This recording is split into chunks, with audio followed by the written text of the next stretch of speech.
BJP senior నాయకుడు జితేందర్ రెడ్డి లోక్సభ ఎన్నికల ముందే పార్టీకి షాక్ ఇస్తారా?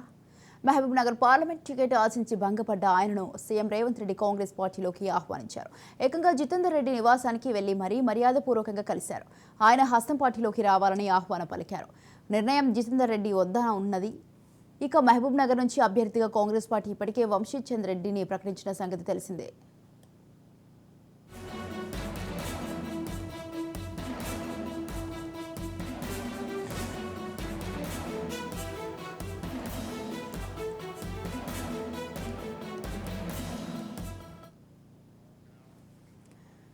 బీజేపీ ఇటీవలే అభ్యర్థుల రెండో జాబితా విడుదల చేసింది. ఇందులో తెలంగాణ నుంచి కూడా పలు స్థానాలకు అభ్యర్థులను ప్రకటించింది. మహబూబ్ నగర్ నుంచి డీకే అరుణను అభ్యర్థిగా బీజేపీ ప్రకటించింది. దీంతో మహబూబ్ నగర్ మాజీ ఎంపీ ఏపీ జితేందర్ రెడ్డి కంగుతిన్నారు.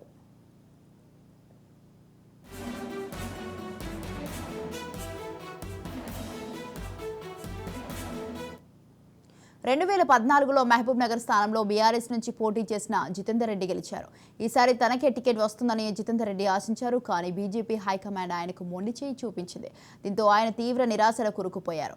ఈ తరుణంలోనే సీఎం రేవంత్ రెడ్డి, మంత్రి పొంగులేటి శ్రీనివాస్ రెడ్డి, ఎమ్మెల్సీ పట్నం మహేందర్ రెడ్డిలు కలిశారు.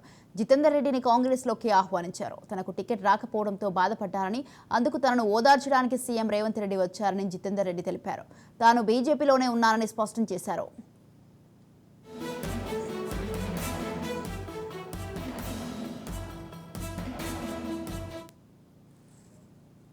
రేవంత్ రెడ్డి గారు ఇంటికి కొత్తగా ఏం కాదు. ఆయన ఇష్టం ఉన్నప్పుడు ఎప్పుడైనా కానీ వస్తుంటాడు. ఈసారి వచ్చేదానికి ఏంటంటే జితన్నకు ఆయన ప్రియమైన అన్నకు సీటు రాలేదని చెప్పి కండోలెన్స్ చెప్పడానికి మాత్రం ఆయన వచ్చింది. ఆయన బాధపడ్డది ఏంటంటే అన్న మహబూబ్ నగర్ జిల్లా ఆయనకు కూడా తెలుసు, ఆయన కూడా మహబూబ్ నగర్ జిల్లా వాళ్ళు కాబట్టి అన్న నీవు పాలమూరు జిల్లాను ఎప్పుడు కూడా ఎదుగుతుందో అందరి మధ్యలో ఉండి జీవించినావు, అటువంటి దగ్గర నీకు సీట్ రాలేదు అని ఆయన బాధను వెలగక్కటానికి పర్సనల్గా పొద్దున పేపర్ చూసిందంట. ఆంధ్రజ్యోతి పైన అరుణకు సై జితేందర్ రెడ్డికి నై అని చెప్పి వచ్చిందంట. అది చూసినా చాలా బాధగా ఉంది, అందుకని కలిసిపోనికి వచ్చినాను. రైట్, ఈ విషయంపై పూర్తి సమాచారం అందించడానికి మా ప్రతినిధి విక్రాంత్ ఫోన్ లైన్లో ఉన్నారు. విక్రాంత్, చెప్పండి, ఏకంగా జితేందర్ రెడ్డి ఇంటికి నివాసానికి వెళ్లి మరి సీఎం రేవంత్ రెడ్డి అయితే మర్యాదపూర్వకంగా కలవడం జరిగింది. దీనికి సంబంధించి మీ దగ్గర ఉన్న అప్డేట్స్ ఏంటి? Good morning Swathi. బీజేపీ నేత మాజీ ఎంపీ జితేందర్ రెడ్డితో ముఖ్యమంత్రి రేవంత్ రెడ్డి భేటీ అయ్యారు. జూబ్లీహిల్స్ లో ఉన్నటువంటి తన నివాసాన్ని కూడా స్వయంగా ముఖ్యమంత్రి రేవంత్ రెడ్డితో పాటు మంత్రులు పొంగులేటి శ్రీనివాస్ రెడ్డి, మాజీ మంత్రి పట్నం మహేందర్ రెడ్డి కూడా ఇద్దరు కలుసుకుని కూడా రేవంత్ రెడ్డి వెళ్ళడం జరిగింది.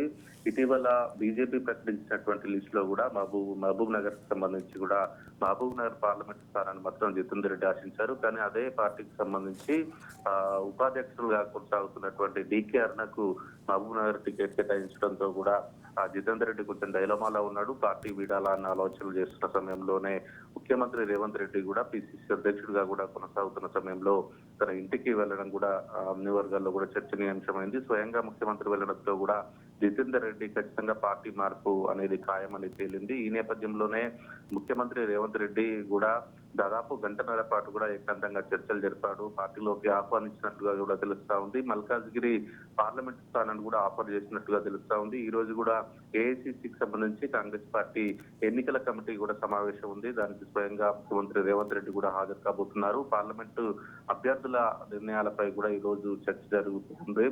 ఈ రోజు రాత్రి లేదంటే రేపు కూడా 10 మంది అభ్యర్థులకు సంబంధించి కూడా లిస్టు కూడా విడుదలయ్యే అవకాశం కనిపిస్తా ఉంది. ఈ నేపథ్యంలోనే మొన్నటి వరకు కూడా ఇదే మల్కాజ్గిరి స్థానం నుంచి కూడా రేవంత్ రెడ్డి కొనసాగిన నేపథ్యంలో తన స్థానాన్ని జితేందర్ రెడ్డికి కూడా ఆఫర్ చేసినట్లుగా తెలుస్తా ఉంది. ఎందుకంటే ఇప్పటికే మహబూబ్ నగర్ సంబంధించి కూడా కాంగ్రెస్ పార్టీ నుంచి అభ్యర్థిని ఇప్పటికే కేటాయించిన నేపథ్యంలో కూడా మల్కాజ్గిరి నుంచి పోటీ చేయాలని కూడా ఆఫర్ చేసినట్టుగా తెలుస్తా ఉంది. మరి జితేందర్ రెడ్డి మాత్రం ఇదే రేవంత్ రెడ్డి బయటకు వచ్చిన తర్వాత మీడియాతో మాట్లాడుతూ కూడా కేవలం నాకు సీటు రాలేదని మందలించడానికే, నన్ను బుజ్జగించడానికే వచ్చాడు తప్పించి రాజకీయ కోణం లేదు అనేది మాత్రం జితేందర్ రెడ్డి మాట్లాడుతూ ఉన్నారు. తాను బీజేపీలోనే కొనసాగుతాను, నాకు హైకమాండ్ అష్యూరెన్స్ ఇచ్చిందని చెప్తున్నప్పటికీ స్వయంగా ముఖ్యమంత్రి రేవంత్ రెడ్డి తన నివాసకు వెళ్లడంతో కూడా పెద్ద చర్చనీయాంశమైంది. ఖచ్చితంగా కాంగ్రెస్ పార్టీలోకి వస్తున్నారని మాత్రం తెలుస్తా ఉంది. ఇదే మల్కాజ్గిరి స్థానం నుంచి కూడా పోటీ చేసే అవకాశం కనిపిస్తా ఉంది. ఇదే బీజేపీకి సంబంధించి కూడా ఇప్పటికే ఈటల రాజేందర్ని ఇదే మల్కాజ్గిరి స్థానం నుంచి ఇప్పటికే అభ్యర్థిత్వం ఖరారు చేసిన నేపథ్యంలో కూడా ఈటల రాజేందర్పై జితేందర్ రెడ్డి పోటీ చేసే అవకాశం కనిపిస్తోంది కాంగ్రెస్ పార్టీ నుంచి. దీనికి సంబంధించి ఈ రోజే ఇటు ఢిల్లీ వెళ్లి కూడా స్వయంగా ఏఐసిసి అధ్యక్షుడు మల్లికార్జున ఖర్గే, సోనియా గాంధీ సమక్షంలో కాంగ్రెస్ పార్టీలో చేరే అవకాశం మాత్రం కనిపిస్తా ఉంది. ఈ రోజు ఒకవేళ జాయిన్ అయితే ఈ రోజు ఎన్నికల కమిటీ మీటింగ్ ఉన్న నేపథ్యంలో కూడా రేపు లిస్టు విడుదల కాబోతుంది. ఆ లిస్ట్ లో కూడా మల్కాజ్గిరి స్థానం నుంచి టికెట్ అభ్యర్థిత్వం ఖరారయ్యే అవకాశం మాత్రం కనిపిస్తా ఉంది. మొత్తానికి ఇదిలా ఉంటే మాత్రం డికే అరుణ లాంటి బీజేపీ నేతలు మాత్రం ఖచ్చితంగా జితేందర్ రెడ్డి బీజేపీలోనే కొనసాగుతారని మాత్రం స్పష్టం చేస్తున్నప్పటికీ జితేందర్ రెడ్డి మాత్రం ఖచ్చితంగా కాంగ్రెస్ పార్టీలోకి వస్తారని కాంగ్రెస్ పార్టీకి సంబంధించిన మంత్రి, అదే జిల్లాకు సంబంధించిన జూపల్లి కృష్ణారావు సైతం కూడా ఖచ్చితంగా కాంగ్రెస్ పార్టీలోకి జితేందర్ రెడ్డి వస్తాడని మాత్రం చెప్తా ఉన్న పరిస్థితి కనిపిస్తా ఉంది. ఏదేమైనప్పటికీ కాంగ్రెస్ పార్టీకి సంబంధించి స్వయంగా పిసిసి అధ్యక్షుడుగా ముఖ్యమంత్రిగా ఉన్నటువంటి రేవంత్ రెడ్డి వెళ్లి జితేందర్ రెడ్డిని కలవడంతో కూడా ఖచ్చితంగా జితేందర్ రెడ్డి కాంగ్రెస్ పార్టీలోకి వచ్చే అవకాశం మాత్రం స్పష్టంగా కనిపిస్తా ఉంది. చూడాలి మరి ఈ రోజు కాంగ్రెస్ పార్టీలో జాయిన్ అవుతాడా, కొద్ది రోజులు వేచి ఉండాలని మాత్రం చూడాల్సి ఉంటుంది. ఏదేమైనప్పటికీ కాంగ్రెస్ పార్టీలో మాత్రం ఖచ్చితంగా జితేందర్ రెడ్డి వచ్చే అవకాశాలు మాత్రం ఎక్కువగానే కనిపిస్తా ఉన్నాయి. Swami right, thank you Vikrant, thanks for the details.